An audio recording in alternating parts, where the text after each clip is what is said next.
So what we're going to do now, guys, is we're going to demystify the application process. I'm just trying to find the best spot for my little camera because it's making it a little bit difficult for me to see the screen. So, there's certain steps that you need to follow when it comes to applying for a partner visa. So I suppose the rest of this segment is trying to demystify that process for you. So the first step is you need to create an IMI account. Partner visa applications are prepared and submitted online through an IMI account. Now, of course, we have our own agency IMI account. When we prepare our own client cases, we submit it all under one IMI account. If you're self-preparing or DIYing your application, you will need to create your own IMI account. Once you complete the registration process of the IMI account, you log in, you need to then complete the department forms. There's certain application forms that need to be completed for the partner visa. Now they are the Form 47 SP internet form and the Form 40 SP internet form. That's the sponsorship form. So the Form 47 SP is the application form, the Form 40 SP is the sponsorship form. Once you're in your IMI account, you head on over to the top left-hand corner, it's going to say new application. You'll see the portal, you scroll down to family, and then you can see the two forms there. Stage 1, partner or prospective marriage visa, that's the visa application form. That needs to be submitted first before you can really start the sponsorship form. The reason is that the sponsorship form needs a TRN number of a lodged visa form before you can start the sponsorship form. So just keep that in mind. When you submit your visa, you submit the visa form first, you get your TRN number, you go back to this page, you open up the sponsorship form, you put the TRN number there, and then allows you to proceed, and then you can complete the sponsorship form and submit both. You must submit both. Step 3 is once you've gone through the partner visa application form, you've answered all the questions accurately, there's no inconsistencies on your application form with your supporting documentation, you then submit. You submit the visa application. Now, when doing this, it'll take you to submit application, there'll be a button, press it. That's not going to submit your visa because to submit your visa, you have to give them money. The government want your money to submit your visa application. So once you give them your money by selecting your preferred payment method, just keep in mind, guys, on day 3, I will show you how to save money on submitting your partner visa application. There's a few, let's say, hacks on how to save some money. But when you submit, that's when you've submitted your application. Once you've paid, that is when your partner visa is formally submitted. After you submit, step 4 is when you upload your documentation.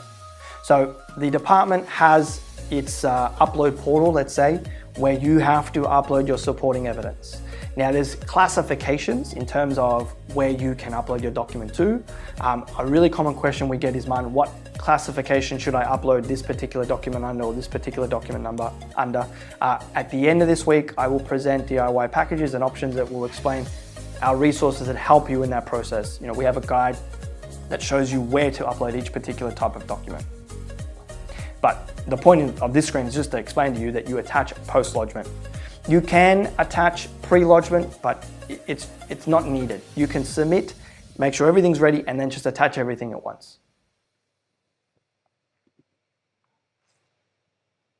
What happens from there is you will get 2 emails or 2 attachments, let's say, if you're onshore, okay? If you're inside the country, you're going to get an acknowledgement letter and a bridging visa notice. The acknowledgement letter is confirmation that your visa has been received. It's going to say, thank you for your application. This is your date of application. Here's your TRN number. Here's all your reference numbers, which you then take back to the sponsorship form, okay, remember. But for onshore applicants, as long as you're applying whilst you're lawful, you will also get your bridging visa grant notice. Now the bridging visa should be a bridging visa A. So if you hold a current visa and you apply for your partner visa before that expires, the bridging visa notice you will get is a BVA. The BVA will have nil conditions, no conditions, which means that once that comes into effect, once your current substantive visa expires naturally, you will then go on to your BVA. That's when you have full work rights. As soon as you submit this application, if you're not already eligible for Medicare, depending on your country passport, you may already hold Medicare or be eligible for Medicare, but if you're not, this acknowledgement letter is typically sufficient for you to organize your Medicare card or interim Medicare card.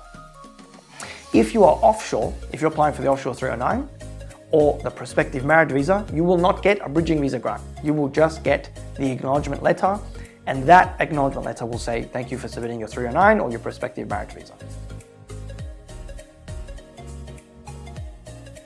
I'll just quickly, I just noticed a question from Elise. I don't ordinarily stop midway through just because I lose my train of thought, but this is just a quick question that I just wanted to address. So Elise asked, is the account on both the sponsor applicant or just one? It's just one. So it's just one IMI account where you prepare both the visa and sponsorship form, okay? So you don't need to prepare or create two separate IMI accounts. It's just the one IMI account.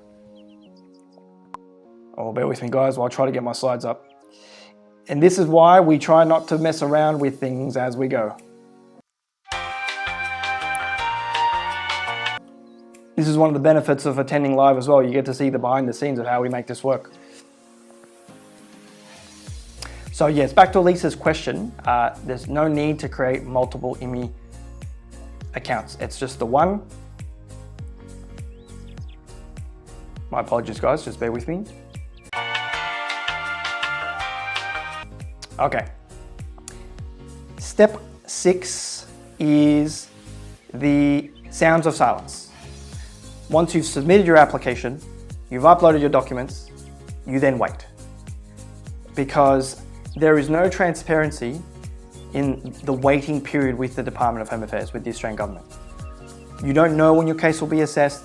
There's no clear, accurate time frame necessarily. They give you very vague estimates. There's no periodic updates on the status of your application. Calling and emailing the department is most likely to be left unresponded, or you can just expect a very vague response back. Every now and then, you hear of a couple emailing the department requesting an update, and then shortly thereafter their visa is approved.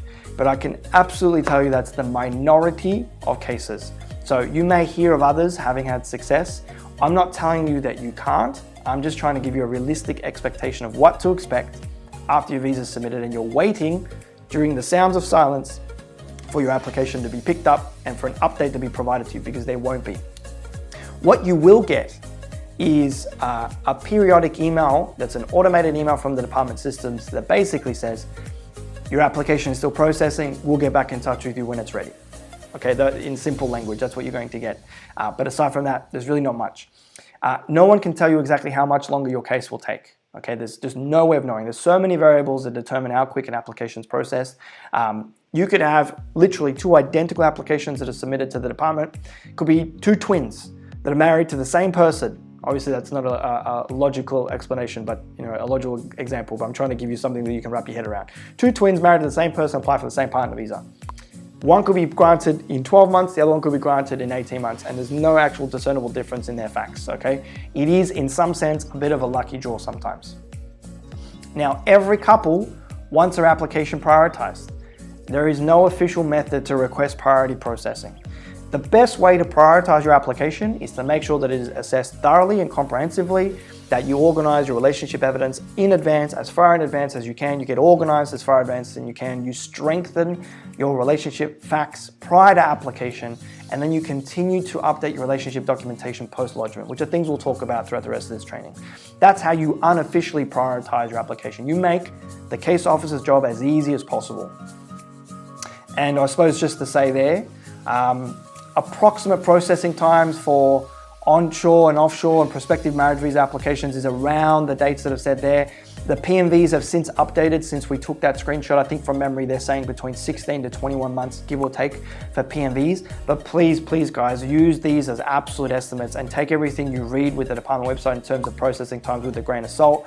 COVID will have long-term implications in terms of processing times. It's very hard to say exactly how long cases will take on a normal given day, let alone during COVID. Step 7, so eventually, once the application is picked up, once the case officer does open your file, you may receive a request for information. So this is why we say it's optional, because it depends, I suppose, what you've done during processing. If during processing, you've organized your medicals and your police clearances, and as long as they're clear, there's no health or character concerns, your application just may be approved, okay? If you don't organize your medicals or police clearances, you can expect a request for medicals and police clearances. Now, sometimes you may receive a request for additional relationship evidence. It just really depends on your facts. It just depends on, again, what you've done pre-lodgement and during lodgement. Just to give you, I suppose, a bit of context, when it comes to our client cases, we do not organize medicals and police clearances pre-lodgement or before lodgement. The reason is that they expire. They're typically valid for 12 months. So if you get them too early in the process, understanding current average processing times and just the uncertainty around when your case is going to be open, if you organize your medicals and police clearances too soon in your timeline, they may expire and you have to organize them again at your expense. So to avoid that cost for our clients, we don't organize them pre-lodgement. We wait until they're requested. Now, 99% of our cases, when we do receive a request for information at the end, it will just be for medicals and police clearances. We'll contact the client, we'll say, hey, department's picked up your file, we have some movement, they just want your medicals and police clearances. We're very confident as soon as we give this to them, we can expect a decision relatively quickly, maybe in a matter of weeks. And that's typically what happens. If you receive requests for additional relationship evidence, it might just be that you haven't provided enough whilst waiting for the visa during processing, and the case officer just wants to make sure that you're still together. They want to make sure that you're still living like a de facto couple or still living like a married couple, or that you still have an intention to marry for those applying for the PMV.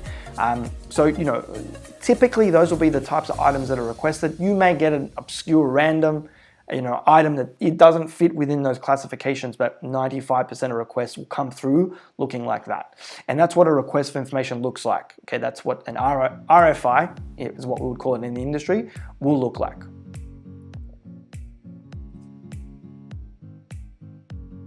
Step 8 is the visa grant. This is what, obviously, we're here for. We're here to teach you how to get this one or 2 emails, depending on which visa you've applied for. And this is what the magical partner visa approval visa grant notification looks like. It's going to say congratulations on the approval of the visa you've applied for. Okay, that's what we're working towards. That's the 8th step.